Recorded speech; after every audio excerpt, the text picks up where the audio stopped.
increasing agriculture productivity said critical to sustaining Ethiopia's economic growth.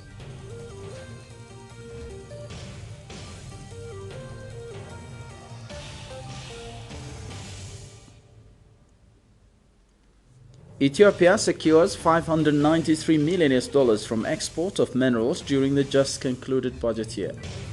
Egypt's tourist industry badly hit by ongoing political unrest.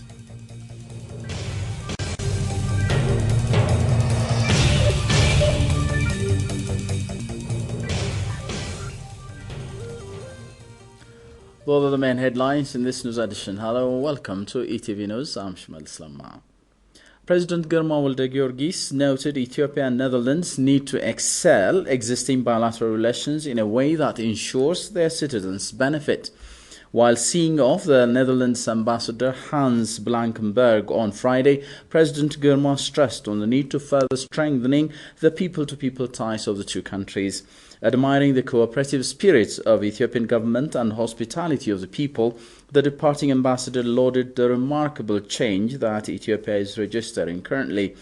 He said he has observed massive growth and development during his 4 years term in Ethiopia and expressed his hope on the continuity of the ongoing development endeavors. Dutch investors are working in Ethiopia, especially in producing exportable cut roses, where the country is earning a good amount of foreign currency.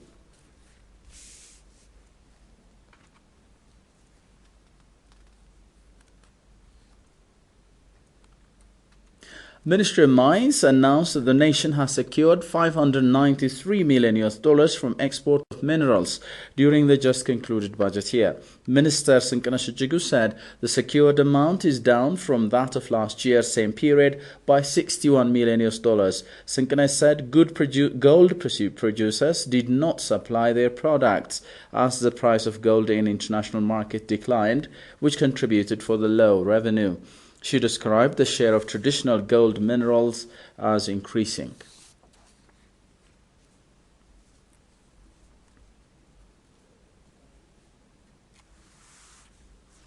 Newly elected chief of South Ethiopian People's State, Desse Dalke, said prime attention will be given to infrastructure expansion with a view to speeding up socio-economic development in the state during the current Ethiopian budget year. Speaking at the 7th regular session or meeting of the State Council, Desse said infrastructure development will be carried out in 22 towns within 14 zones and 4 special districts of the region. He said construction of 23 kilometers of asphalt and 1,200 kilometers of gravel roads, installation of 1,490 kilometers of lampposts and 1,230 kilometers of water pipelines, among others, will be undertaken. According to the chief, activities will also be undertaken to prevent rent-seeking mentality and mismanagement of urban land.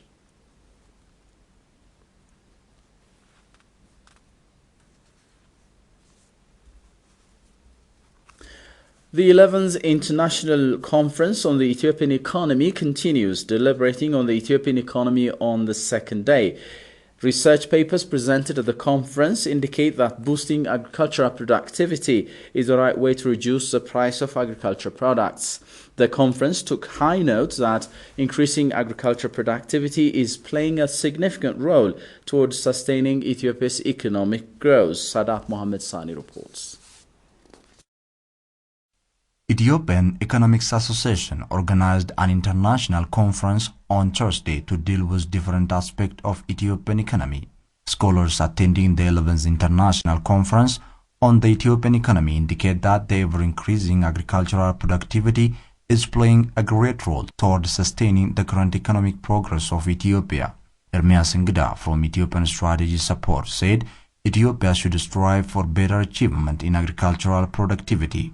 In fact, that is very obvious because if the production increases, in fact, Ethiopia is not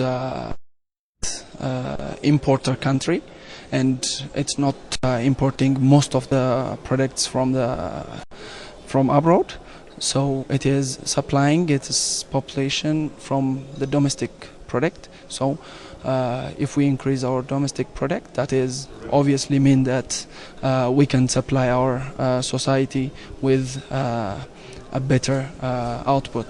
With regard to the current Ethiopian economic progress, Ermias described inflation as one of the factors affecting the price of agricultural products. To overcome the rising price of agricultural products, enhancing productivity should be considered as a solution, according to Ermias. Now the economy is rising, and also the income as a result is increasing. So that means the demand is increasing, but now the supply is increasing, not as fast as the increase in demand. That's why the price is increasing. So we have to work more on the supply side in order to match the ever-increasing demand. Barta Mentin, senior researcher at the International Food Policy Research Institute, is among the scholars who have presented research paper on the rising price of agricultural products. According to Barta, the long value chain is among the major reasons for the high price of agricultural products. He also suggested some of the solution in his paper. If one would try to improve the marketing system, that would be a good thing. But you actually need to reduce the price at the farm level, and that you can do through the introduction of better technologies, the use of better seeds, for example, and the use of more fertilizer, so that production cost can go down. The 11th International Conference on Ethiopian Economy will proceed until July 20, 2013. Ministry of Health said ongoing efforts to reduce maternal mortality should further be strengthened or augmented. An NGO known as IPAS has allocated 166 million birr funding to support the efforts. Speaking at an event organized to mark the 40th anniversary of IPAS, maternal health team leader with the ministry, Dr. Marta Menuyele, said the organization has contributed a lot in supporting the government's effort to reduce maternal mortality. Dr. Marta has lauded the role played by other NGOs working in the sector for their contribution towards reducing maternal mortality. IPAS Director Sabah Kidane Mariam, for her part, said the money provided by her organization will be used to finance various projects that aim at reducing maternal mortality in the coming 3 years.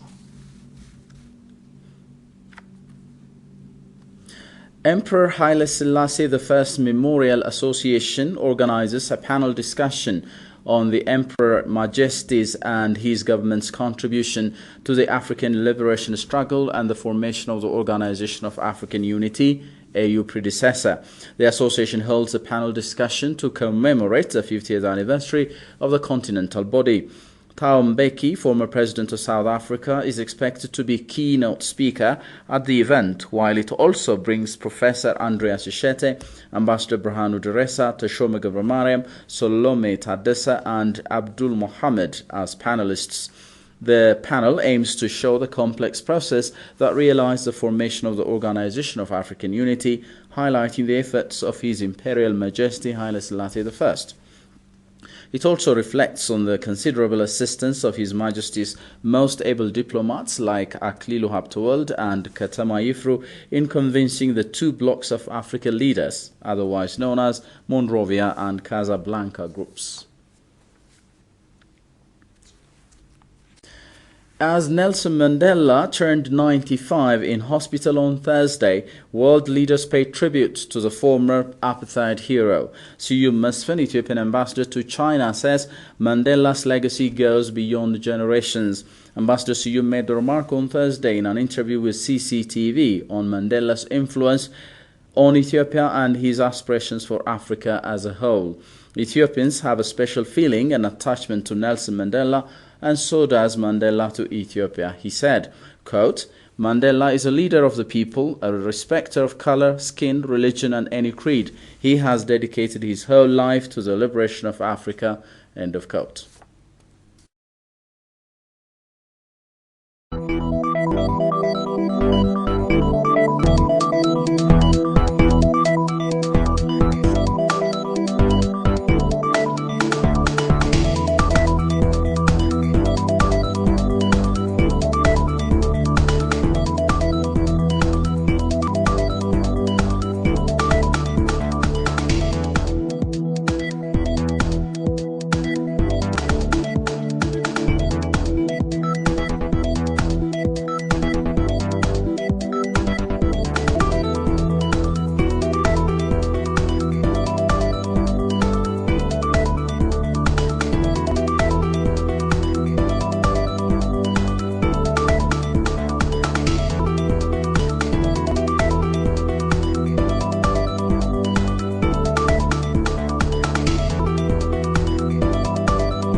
You're watching ATV News. A couple of news stories from Egypt. One of the biggest casualties of the political turmoil in Egypt has been the tourism industry. It forms a large part of the country's economy, but over the last couple of years, it has been hit hard. Lanlu Itala takes up BBC's file.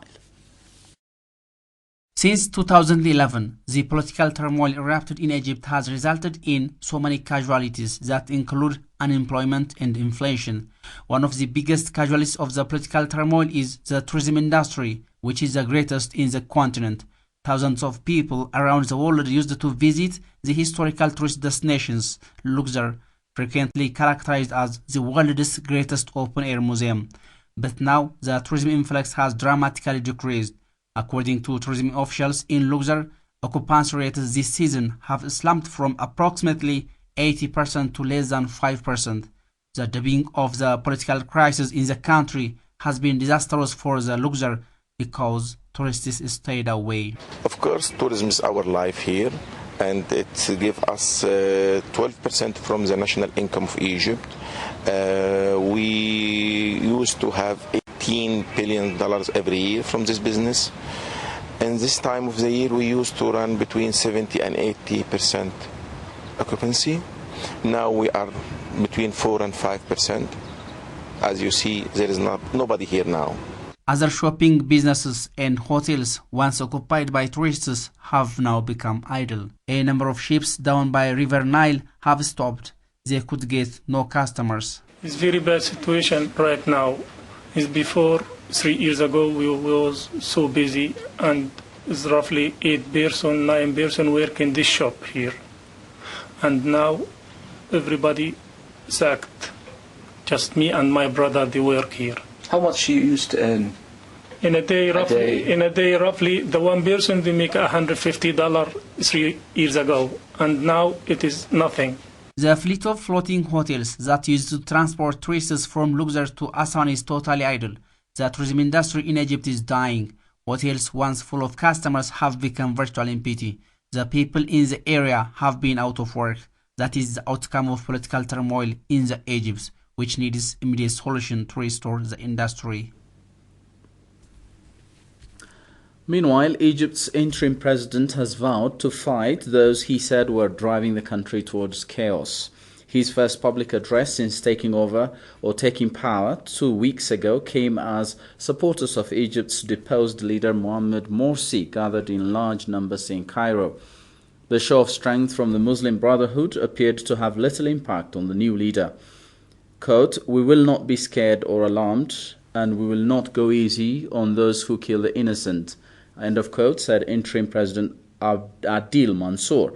The Muslim Brotherhood has called for protests after Friday prayers. They still insist Morsi must be reinstated. But one official hinted at a willingness to see talks, saying the government had proposed via the EU a framework for dialogue with the military.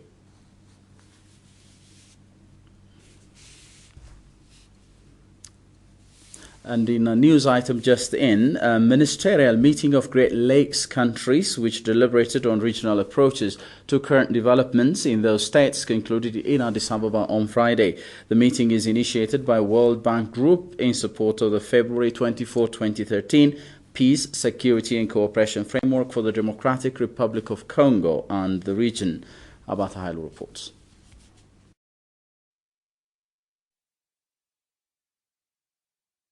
Leaders of the Great Lakes region have signed a peace, security and cooperation framework for Democratic Republic of Congo and the region on February 2013. The agreement needs the signatories to join and strengthen their efforts to address the root cause of conflict and put an end to recurrent violence in Democratic Republic of Congo and the Great Lakes region. The conference on the Great Lakes region, which happened for 2 days here at the African Union headquarters, is aimed at supporting the implementation of the peace, security and cooperation framework for DRC and the region, agreed between DRC and its neighbors under the auspices of the African Union and the UN on February. The World Bank previously pledged $1 billion proposed to help countries in the region provide better health and education service, generate more cross-border trade, and fund hydroelectricity projects in support of the Great Lakes Peace Agreement that was signed by 11 countries in February. Addressing participants at the African Union, Mr. Philip Donga, World Bank Country Director for Tanzania, Uganda, and Burundi, said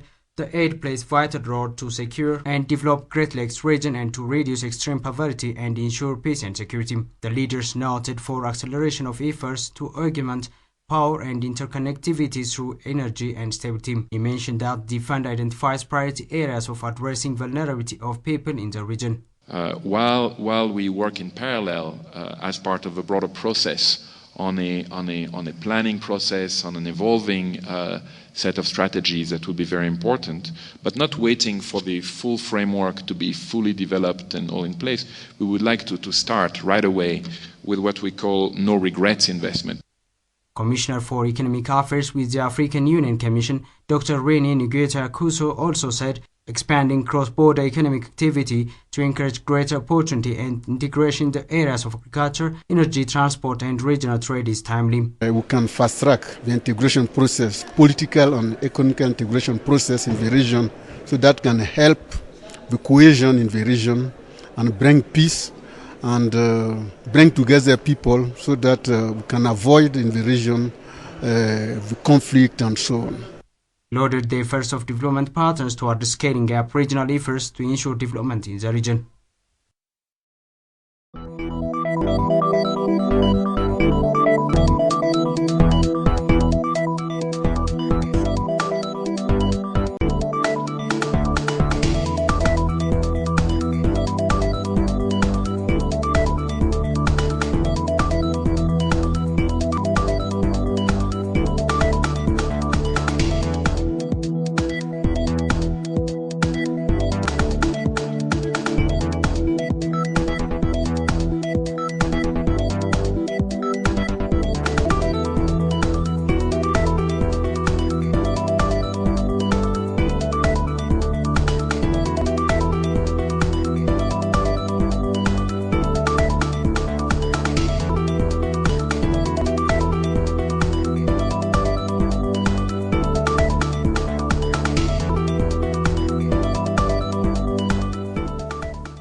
Well, that's the end of the news. Many thanks for staying with us and enjoy your weekend.